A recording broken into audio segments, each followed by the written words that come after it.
Bem-vindos a esta análise detalhada. Hoje, a gente vai desmembrar sistematicamente os conceitos fundamentais de investimento aqui no Brasil. A ideia é construir esse conhecimento em camadas, sabe? Partindo ali daquela previsibilidade absoluta da renda fixa e avançando até as dinâmicas mais intensas do mercado variável. Vamos entender na prática como o capital realmente se move e, o mais importante, como ele se multiplica. Para a gente não perder tempo, aqui está o nosso roteiro de hoje. Primeiro, as fundações da renda fixa. Depois, vamos entender o famoso termômetro Selic, passar pela B13 e a renda variável, conhecer os ativos na prática, falar sobre segmentação e diversificação e, para fechar com chave de ouro, os passos para realmente começar. Bora lá? Então, começando direto pela seção 1, as fundações da renda fixa. Quando a gente fala de renda fixa, estamos falando de previsibilidade absoluta. E por que isso acontece? Simples. Ao contrário dos ativos mais arriscados, aqui a regra exata do jogo, a taxa de juros, os prazos, os indexadores, já está na mesa desde o primeiríssimo dia da aplicação. Não tem surpresinha no meio do caminho sobre como os juros vão ser calculados. É, sem dúvida nenhuma, a porta de entrada clássica para quem quer começar a construir patrimônio com segurança. E dentro desse universo da segurança, a gente tem o Tesouro Direto, que ilustra brilhantemente o conceito de risco soberano. Funciona assim. Através desse programa totalmente online, o capital é essencialmente emprestado para o Estado brasileiro. Esse dinheiro vai financiar áreas supercríticas, tipo saúde, infraestrutura e educação. Em troca dessa força, o governo paga uma taxa de juros que já foi combinada. Como a garantia do próprio governo federal, ou seja, quem tem o controle da moeda, esse é considerado o investimento mais seguro de todo o país. Agora, saindo um pouco da dívida pública e indo para a renda fixa privada, aquela que é emitida pelos bancos, é super importante a gente entender uma diferença fundamental. De um lado, temos os CDBs. Eles são negociáveis e frequentemente têm liquidez diária, o que é excelente para aquele resgate imediato caso surja uma emergência. Do outro lado, temos os RDBs. Eles já são intransferíveis e geralmente deixam o capital preso até o vencimento, sendo muito comuns em cooperativas de crédito e fintechs. Mas olha, um detalhe de ouro aqui, ambos costumam ter a proteção do FGC, o Fundo Garantidor de Créditos. Então, aquela tranquilidade continua ali. Entendido isso, vamos para a seção 2, o termômetro Selic. A nossa famosa taxa Selic funciona como o termômetro absoluto dos investimentos no Brasil. Ela é, literalmente, o piso das taxas de juros na nossa economia. Isso quer dizer que qualquer mexida nela afeta em cheio a atratividade daquele risco soberano que a gente acabou de ver. Quando o Banco Central sobe ou desce a Selic para tentar controlar a inflação, meu amigo, o mercado financeiro inteiro sente a mudança na mesma hora. E o impacto dela é enorme porque a Selic é o nosso grande custo de oportunidade. Pensa bem, se a Selic está lá nas alturas, muito alta, todo mundo corre para o abraço da segurança da renda fixa. Mas, se ela cai, o dinheiro precisa fluir para empresas e imóveis em busca de retornos melhores. E essa dança altera tudo. Ela muda os cálculos de valuation, ajusta os preços teto dos ativos e impacta direto a eficiência e a margem de lucro dos bancos. É ela quem dita esse eterno cabo de guerra entre a busca pela segurança pública e o apetite pelo potencial corporativo. O que nos leva perfeitamente à seção 3, B3 e renda variável. Entrar na renda variável exige uma virada de chave, uma mudança fundamental de mentalidade. Aqui, a gente precisa aceitar que a rentabilidade inicial é simplesmente desconhecida e que os preços dos ativos vão sim oscilar bastante conforme a maré do mercado. Mas é exatamente em troca de assumir essa volatilidade que as portas se abrem para um potencial gigantesco de crescimento patrimonial e, claro, para a tão sonhada geração de renda passiva contínua.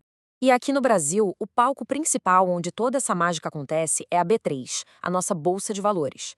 Ela é esse ambiente organizado onde as negociações rolam soltas e a saúde geral desse mercado é acompanhada de perto por indicadores enormes como o Ibovespa. Basicamente, a B3 atua como uma ponte de ouro que conecta grandes empresas com projetos incríveis precisando de capital a investidores que estão ali buscando prosperidade. Certo, hora de entrar na seção 4 e começar a colocar nome aos bois, conhecendo os ativos. Vamos direto ao ponto. Comprar uma ação é literalmente investir um negócio real, não é um bilhete de loteria. Quando se adquire frações de empresas sólidas do nosso mercado, como Mataesa, Klabin ou Banco ABC, não se compra apenas um papel, adquire-se o status de sócio. E o objetivo primordial de fazer isso é a construção de patrimônio através dos famosos dividendos, que nada mais é do que receber a fatia periódica dos lucros daquele negócio. O próximo bloco fantástico são os fundos imobiliários, os FIIs.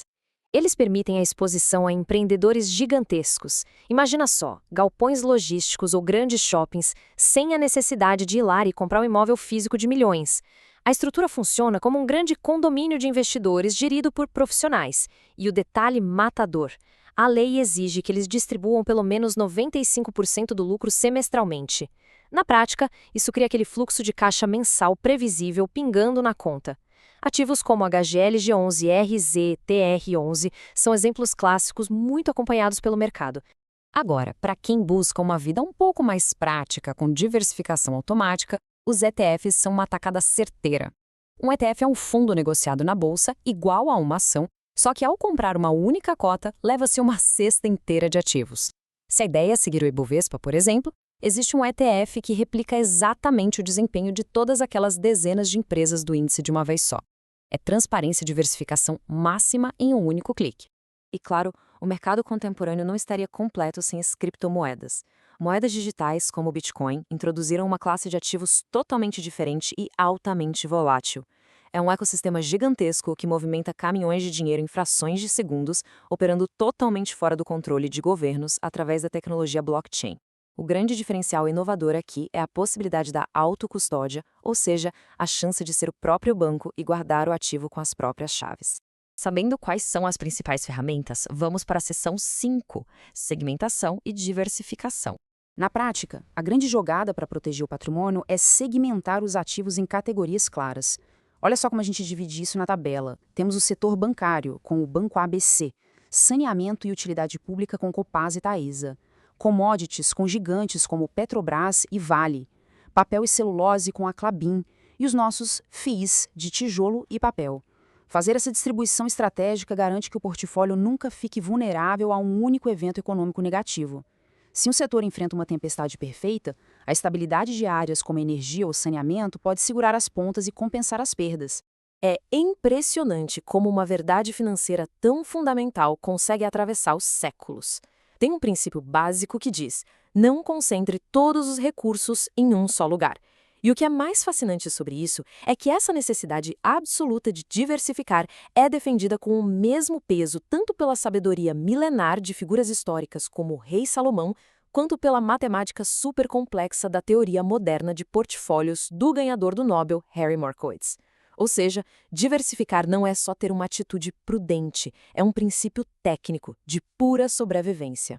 E finalmente chegamos à seção 6, os passos para começar. A primeira barreira mental que a gente precisa implodir de vez é entender um contraste brutal. Anota isso. Construir patrimônio na bolsa de valores não tem absolutamente nada a ver com o jogo de azar. De um lado, as apostas impulsivas buscam ganhos rápidos e aleatórios, sem nenhuma estratégia por trás. Do outro lado, o investimento sólido é um processo incrivelmente técnico. É sobre calcular valuation, entender fundamentos e alocar o capital pacientemente em ativos de qualidade, com foco total em renda passiva. São dois universos que não se misturam. E colocar isso na prática exige método. O caminho inicia buscando informações realmente confiáveis e mantendo a cabeça fria quando o mercado entra em pânico. Exige também sentar e dominar aquelas ferramentas de análise, como o valuation e o preço-teto. Com a diversificação bem feita aplicada, o último e vital ingrediente é cultivar a paciência. É preciso deixar os investimentos maturarem através dos ciclos econômicos, uma preparação por etapas que lembra muito aquela prudência histórica de José do Egito, guardando nos tempos de fartura para prosperar no longo prazo. O que nos deixa com uma reflexão final e bem provocativa. Compreender as bases inabaláveis da renda fixa, as idas e vindas da Selic e todo esse potencial técnico das ações e fundos é apenas o alicerce. O próximo passo lógico, depois de dominar esses blocos, é abrir a conta na corretora e sair da arquibancada. Deixar de ser um mero espectador para virar um verdadeiro arquiteto da própria prosperidade. Como o domínio de todas essas ferramentas hoje vai reescrever a trajetória financeira das próximas décadas. O mapa completo do mercado está desenhado. Agora, o início da construção só depende da ação.